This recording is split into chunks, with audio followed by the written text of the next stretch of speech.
Ooh, I love some fried onion.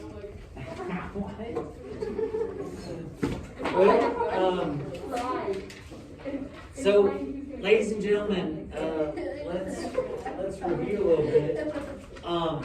Yesterday we learned that these graphs can be shifted left and right, and that leads into two formats that we haven't studied yet. And one is standard form, and the other is vertex form. And so, with standard form, it's a little bit more difficult because how much it's shifted left or right is kind of hidden in here because this is the multiplied out version.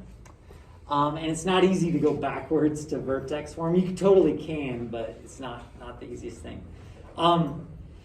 So what we did was we found out that somebody did some hard work ahead of us here, and they realized that if you do negative b over 2 times a, it tells you how much it's being shifted left or right.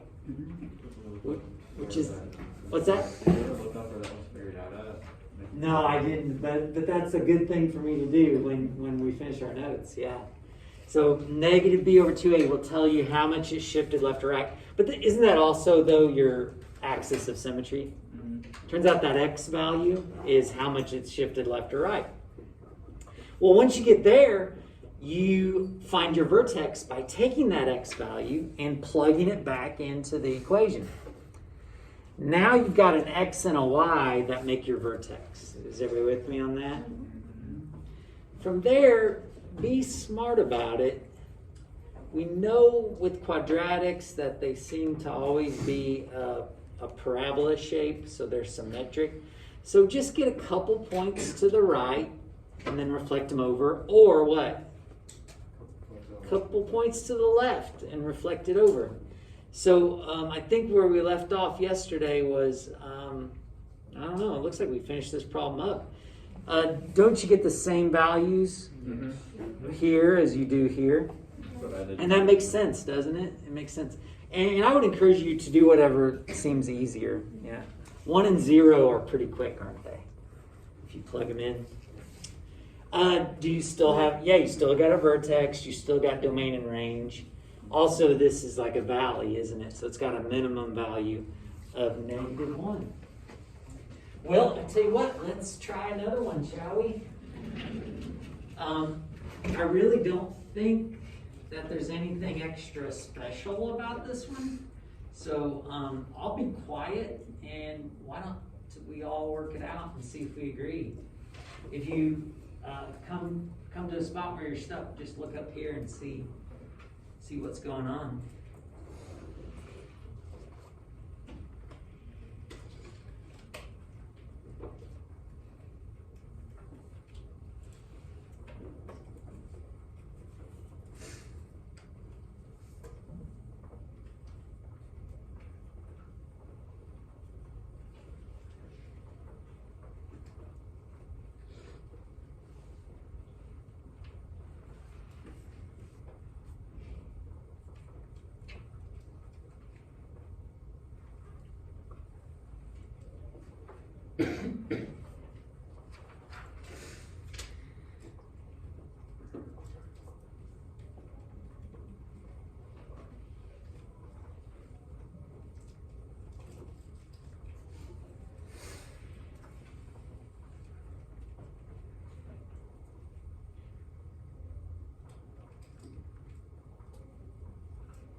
you're done, please double check, see if you agree.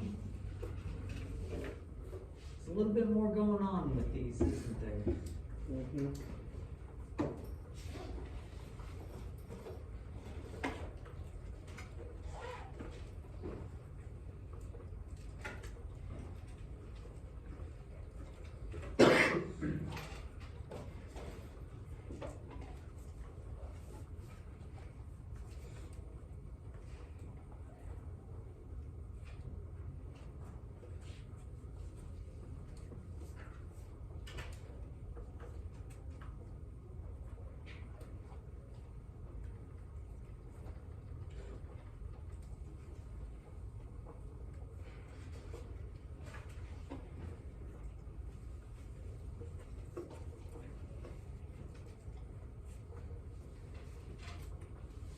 How do you guys feel about it? Feeling good. You I good? messed some up. I don't know what I did. I like reflected over. Oh, you reflected it over the y-axis, but that's not your axis of symmetry. So I encourage you, once you get your axis of symmetry, make it a dashed vertical line. That will remind you where to reflect it. Okay. So I think you're all good except for that one little part. So, ladies and gentlemen, I feel like I should mention one other thing that people often ask about this. You know how when you graph lines, you would often have the y-intercept? Does that make sense? You know, the y-intercept? Well, it turns out it's often a common thing. You don't have to have the y-intercept to graph this. You don't. But it's a common thing that people will ask. They'll be like, hey, you've got this graph, what's the y-intercept? Well, isn't the y-intercept where the graph crosses the y-axis? Yeah. Well, what is x's value at the y-axis? 0. 0. So if anybody ever asks you, hey, find the y-intercept of this equation, just plug in 0 for x. Is everybody with me? 0 for x. And if you plug in 0 for x, what's y equal to? -7. So it gets you an extra point that you can graph. 0, -7. So, and it kind of illustrates that this thing gets really steep, doesn't it? Yeah, it turns out it's going to keep going down like that. Pretty cool, huh? So, yeah, if anybody asks for a y-intercept, just plug in a 0, find out what y's value is. Does this have a minimum or a maximum? It has a maximum. What is the maximum value? 11 is the maximum value. And then also, we got domain and range, don't we? Domain is all numbers, range is y is less than or equal to 11. I gotcha. Y is less than or equal to 11. Okay, very good, very good. Everybody all right? Okay, let's look it over, see what else we got going on. We got another one.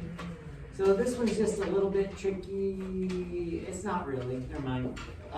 But I guess we'll talk through it. Isn't step 1 to get your axis of symmetry, your x, yeah. And we found out you're going to use a formula, -b over 2a. Now don't be thrown off here. What's the b value? 3. 3. We go -3 over 2 times. What's our a value? 3. So I guess this is a little bit trickier because aren't you going to get a fraction? Yeah. It's like -1/2.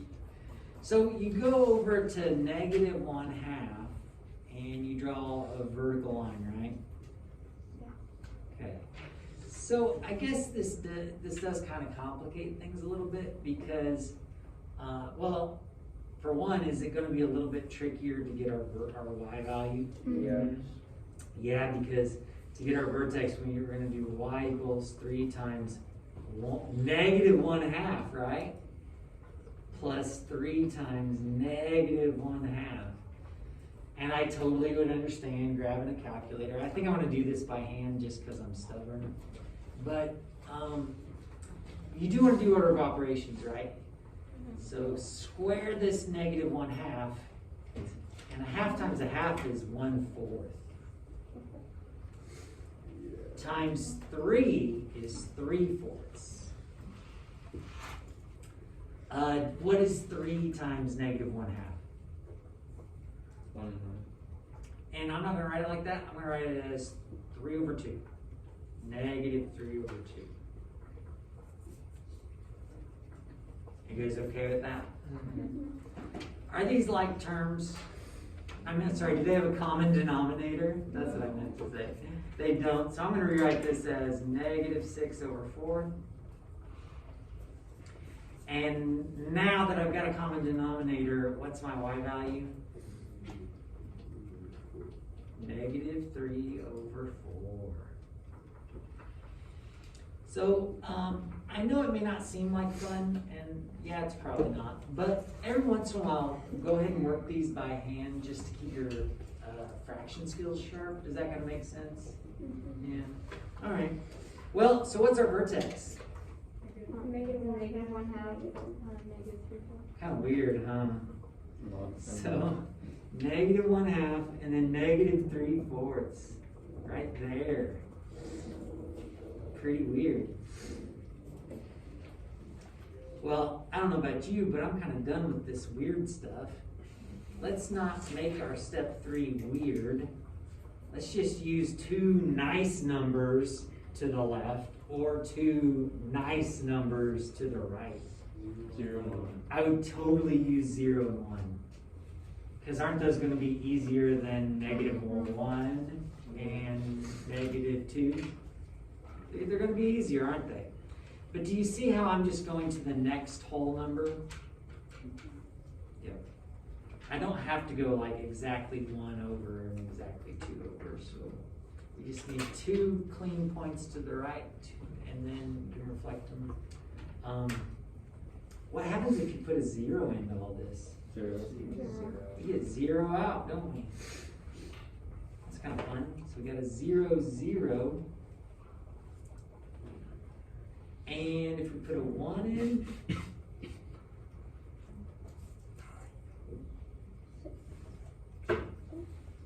it's just 6. Yeah. Nice. 1, 6. Now do be careful for the last step where you reflect it over, right? We're at negative 1/2, so we're exactly in between. But a lot of times if you get a fraction here, it's not going to be 1/2, right? So you're just going to have to kind of eyeball it when you reflect things over. With negative 1/2, I know that I'm exactly 1.5 away here, and I can go 1.5 the other way, can't I? But if it was like a negative 1/3, it wouldn't be precise. It would be a little bit messy. We would just do the best we can. And then here, if we've got 0, 0, what else are we going to have? What's this coordinate going to be? 0, negative 1, negative 1, and 0. Yeah, negative 1, 0. Is that enough, you think? Yeah. Sweet.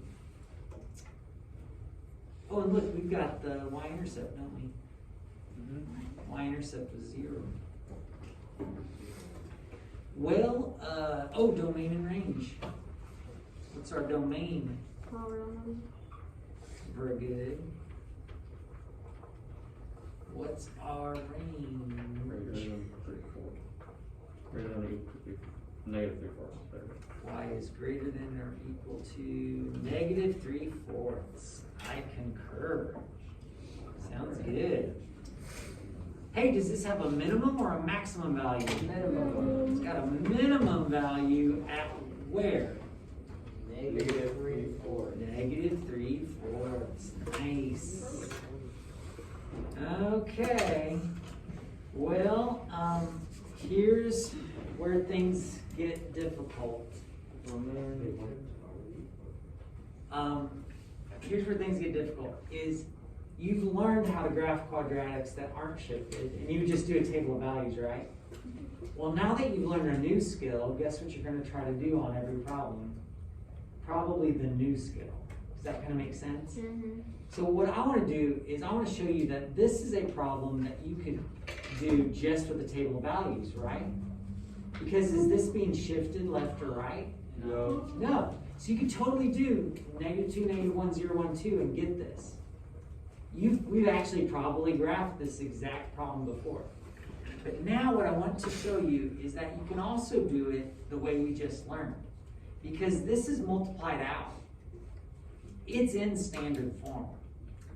What you gotta think about though is that your A value is 1, your C value is -1. Guess what your B value is? If it's not there. 0? Yes, your B value is 0.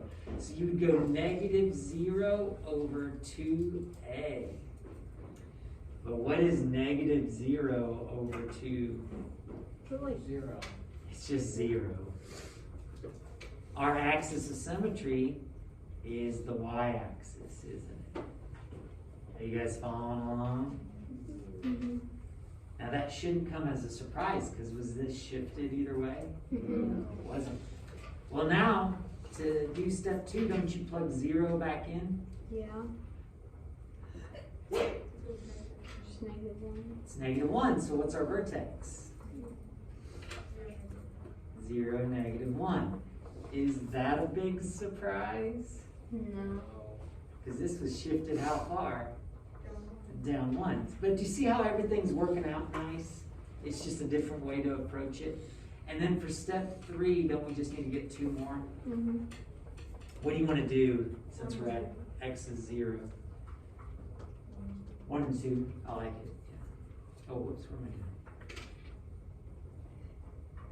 1 and 2. You could also use -1 and -2, right?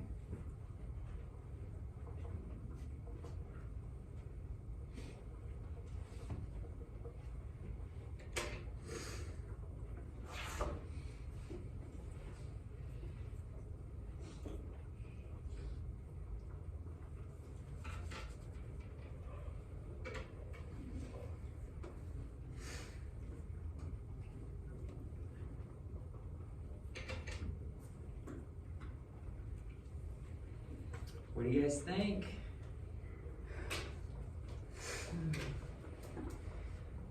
Feeling good? Yeah. Feeling good? Oh, I guess I gotta finish this one. Oh, by the way, ladies and gentlemen, is it important to put arrows on these? Yes. It is, because does the graph actually just stop there? No. No, it keeps going. So we do want to put arrows. We got our vertex. Do we want to do domain and range? I guess we might as well. What's our domain? All numbers. What's our range? Y is greater than or equal to -1. Sweet.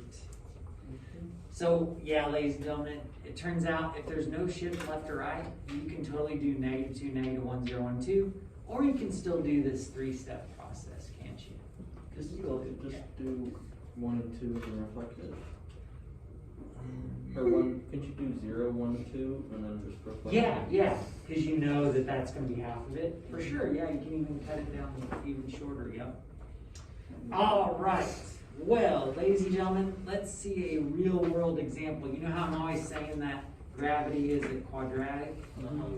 Do I always say that? Okay. Sometimes, yeah. Well, here's a real world problem. And this is actually accurate. It says a group of friends is launching water balloons. It was a great day. You should have been there.